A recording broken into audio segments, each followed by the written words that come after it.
જય સ્વામિનારાયણ મુક્તો. આજે આપણે વાત કરવી છે ચાતુર્માસના નિયમોનું વિજ્ઞાન, ચાતુર્માસના નિયમોની મહત્તા અને ચાતુર્માસના નિયમોની અલૌકિક કહાનીઓ સાથેનું ફળ. પહેલું જ વાત કરીએ કહાની. ભગવાન સ્વામિનારાયણની શિક્ષાપત્રીમાં આપણને સૌને આજ્ઞા કરી છે કે વિશેષો નિયમો ધાર્યો ચાતુર્માસે ખિલૈરપી. મારા આશ્રિતોએ ચાતુર મહિનામાં વિશેષ નિયમ ધારવા. પુરાણોમાં સેંકડો પ્રકારના નિયમો લખ્યા છે, પરંતુ મહારાજે 8 નિયમોને વિશેષ માન્યા. એમાં પણ પહેલું જ નિયમ આપ્યું, વિષ્ણોહો કથાયા શ્રવણમ વાંચનમ ગુણકીર્તનમ મહાપૂજા મંત્ર જાપો સ્તોત્ર પાઠો પ્રદક્ષિણા સાષ્ટાંગ પ્રણિમશ્ચેતિ નિયમો ઉત્તમામતઃ. પહેલું જ નિયમ છે ભગવાનની કથાનું શ્રવણ કરવું, સદગ્રંથોનું વાંચન કરવું, મહાપૂજા કરવી, મંત્ર જાપ કરવો, સ્તોત્રના પાઠ કરવા, પ્રદક્ષિણા કરવી, દંડવત પ્રણામ કરવા. શું કામ? આ એકે એક નિયમના કેન્દ્રમાં પુરુષોત્તમ નારાયણ છે, અને આત્માના કેન્દ્રમાં પરમાત્મા આવે એટલે એ બેડો પાર થઈ જાય. સરસ મજાની આ ચાતુર્માસના નિયમની એક ટૂંકી કહાની કહીને આપણે પ્રવેશ કરીએ. ભગવાન રામ દરબાર ભરીને બેઠા હતા. અનેક ઋષિ મુનિઓ સંતો મહંતો હતા. ભગવાને પૂછ્યું કે આ વર્ષના 12 મહિના છે, એમાંથી આ ચાતુર્માસના 4 મહિના કાઢીએ તો કેટલા બચે? ત્યારે બધા બોલ્યા કે 4 કાઢો એટલે 8 બચે. ભગવાનને બધા ઉપર ચોકડી મારી કે ખોટી વાત, ખોટી વાત, ખોટી વાત. ત્યાં હનુમાનજી મહારાજ આવ્યા. હનુમાનજી મહારાજને પૂછ્યું કે ચાતુર્માસના 4 મહિના કાઢીએ 12 મહિનામાં તો કેટલા બચે? હનુમાનજીએ 0 આપ્યો. ભગવાને એને ઇનામ આપ્યું. કેમ?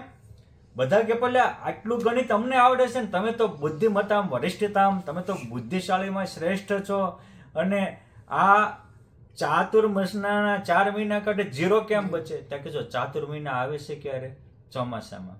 અને એ વખતે જનજીવન, હનુમાનજી મહારાજ ચાતુર્માસનું રહસ્ય સમજાવે છે કે જનજીવન કેવું હતું. તો કે ચાતુર્માસમાં વરસાદ થાય તો પશુ જીવે, ઝાડવા જીવે, ખેડૂ જીવે, માણા જીવે, આખી સૃષ્ટિ નવ પલ્લવિત. ચાતુર્માસના નિયમ ધરે તો જ રે. અને ચાતુર્માસમાં જો દુકાળ પડે, કાળ ઉપર કાળ પડે, તો પછી એક પણ ન બચે. એટલે કે ચાતુર્માસ ચૂક્યા તો જીવન શૂન્ય થઈ ગઈ, અને ચાતુર્માસને ઉજાડ્યો તો જીવન ઉજ્જવળ હરિયાળું બની ગયું. એટલે ચાતુર્માસની આ પુરાણિક એક નાની કથાની સાથે આપણે પ્રવેશ કરીએ કે ચાતુર્માસમાં આ નિયમ છે. પહેલું, ચાતુર્માસમાં આ અમરીશ રાજાએ ચાતુર્માસમાં 4 મહિના વ્રત રાખી નિયમ રાખ્યા, તો પ્રબોધિની એકાદશી આવી, ત્યાં પુરુષોત્તમ નારાયણનો સાક્ષાત્કાર થયો. આ ચાતુર્માસના નિયમનું ફળ છે. જે અષાઢ સુદ એકાદશી, જેને દેવ પોઢી એકાદશી કે, દેવ સૈની એકાદશી કે, નિયમની એકાદશી કે, ઘણા તો એને નિર્જળા પણ સંબોધે છે. કેમ? જે વર્ષની બધી જ એકાદશીઓમાં આ દેવ શયની એટલે દેવ પોઢી, દેવ ઉઠી એટલે પ્રબોધિની, અને દેવ પરિવર્તની, આ 3 એકાદશીને બધી એકાદશીઓમાં પવિત્ર માનવામાં આવી છે. કોઈ થી 12 મહિનાની એકાદશી ન થતી હોય ને આ 3 એકાદશી કરે તો પણ પરમાત્મા ખૂબ જ પ્રસન્ન થાય છે. આ 3 તો બધા માટે કમ્પલસરી કરવાની. એ પૈકીની આ એકાદશી છે. એકાદશીનું વ્રત પૂર્વે દાસી પુત્ર નારદજી હતા, અને એને કર્યું, અને એનાથી પરમાત્મા પ્રસન્ન થયા. તો આ ચાતુર્માસમાં રાખેલા વ્રતથી એ દાસી પુત્ર દેવર્ષિ થયા, જેનું નારદ પુરાણ લખાણું. આ પુરાણોક્ત કથા છે, પરંતુ આપણા દરેક ધર્મમાં ચાતુર્માસનો મહિમા છે. એવું કહે છે કે ભગવાન બુદ્ધે ચાતુર્માસમાં તપશ્ચર્યા સાથેની સાધના આરાધના કરી, અને ચાતુર્માસ પૂર્ણ થતા એને જ્ઞાન પ્રાપ્ત થયેલું. ભગવાન મહાવીર સ્વામી પણ જૈન ધર્મમાં એટલે જ મહત્તા છે કે એની એક સ્થાને બેસીને સાધના આરાધના અનુષ્ઠાન કર્યા ત્યારે ઈશ્વરની અનુભૂતિ થયેલી.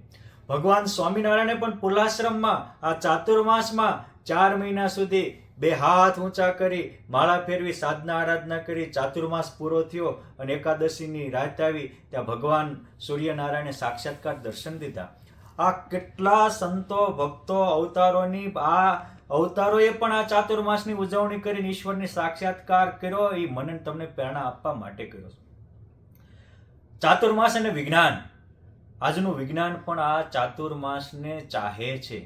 કેમ? જે વિજ્ઞાન એવું કહે છે કે ચાતુર મહિનામાં વરસાદ પડે, વરસાદ પડવાથી દરેક વ્યક્તિની જઠરા અગ્નિ મંદ પડે છે. જ્યારે જઠરા અગ્નિ મંદ હોય ત્યારે માણસ સંયમ રાખે, થોડો ખાવામાં સંયમ રાખે, આંખ ઉપર સંયમ રાખે, જીવનમાં સંયમ રાખે, ખોટું સાંભળવામાં સંયમ રાખે, તો એના બીજા 8 મહિના બચી જાય છે. આ એક મોટું વિજ્ઞાન છે. એમાં પણ આહારમાં સત્સંગી જીવનમાં લખ્યું છે કે શ્રાવણે શાકમ વર્જમ, ભાદ્રપદે તું દધી વર્જમ, આશ્વિને દુગ્ધમ ચ, કાર્તિકે તું દ્વિદલમ. આપણી ચૈત્રી પંચાંગ મુજબ અષાઢ સુદ પૂનમથી શ્રવણ સુદ પૂનમ એને શ્રાવણ મહિનો કહેવામાં આવે છે. એ દક્ષિણ ભારતમાં આજે પણ પૂનમ ટુ પૂનમે માસ બટે છે, એટલે શ્રાવણે શાકમ. એનો અર્થ એ થાય કે આપણે આ એકાદશી એ ચાલુ કરેલો નિયમ, એ નિયમ શ્રાવણ મહિનામાં શાક છોડો. કેમ? જે ચોમાસામાં તાજો વરસાદ હોવાથી શાકભાજીમાં અનેક પ્રકારના જીવાણુ આવ્યા હોય અને એ જીવાણુવાળું શાકભાજી ખાવાથી માણસની હેલ્થ બગડે છે. પછી હજી તાજા વિહાણેલા પશુ હોય એનું દૂધ ખાવાથી હેલ્થ બગડે છે. પછી દહીં ખાવાથી બગડે છે. એટલે એ હેલ્થના સુરક્ષા માટે અને ચાતુર્માસના એન્ડમાં ખૂબ જ કઠોળ પાકતા હોય એમાં પણ જીવાતી હોય, એ એટલો એક સંયમ જાળવી લે તો બીજા 11 મહિના એ બધું પ્રેમથી ખાય તો શરીરની સ્વાસ્થ્ય સુખાકારી જળવાય. આ થયો શારીરિક લાભ. એ જ રીતે ચાતુર્માસમાં દૃઢતાપૂર્વક ભગવાનનો મંત્ર જાપ કરે, સ્તોત્ર પાઠ કરે, પ્રદક્ષિણા કરે, કથા શ્રવણ કરે તો માનસિક શાંતિ મળે છે.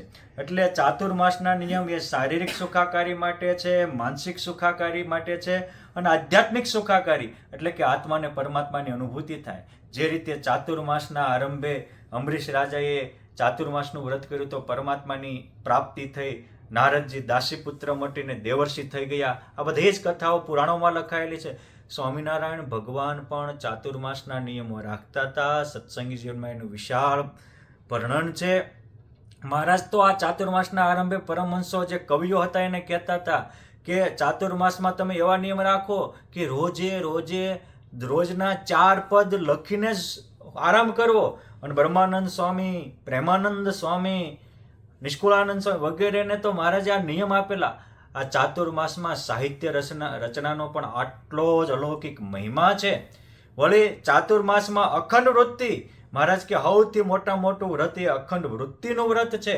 અને આ સાંભળીને સિદ્ધાનંદ સ્વામીએ અખંડ વૃત્તિ રાખવા 24 કલાક પ્રયત્ન કર્યો અને અખંડ વૃત્તિ સિદ્ધ થઈ. બહુ મોટી કથાઓ આપણે સંતો પાસેથી સાંભળ્યું છે. પરંતુ ચાતુર્માસમાં આપણી અલ્પ ચેતના પરમાત્માની ચેતનામાં લાગી જાય તો ચાતુર્માસમાં જેમ શ્રી કૃષ્ણ ભગવાન પ્રગટ થયા, ચાતુર્માસમાં જેમ વામન ભગવાન પ્રગટ થયા, એ જ રીતે મારા ને તમારા આત્મામાં પણ પરમાત્મા પ્રગટ થાય અને આપણો જન્મારો સફળ બની જાય. માટે દરેક ભાવિક ભક્તો આ રૂડા ચાતુર્માસના આરંભે આ વાર્તા સાંભળી આપ પણ નિયમ લેજો, બીજાને પણ આ વાર્તા સાંભળી અને મોકલજો અને એને પણ નિયમ લેવા માટે પ્રેરિત કરજો. આટલી વિનંતી. જય સ્વામિનારાયણ.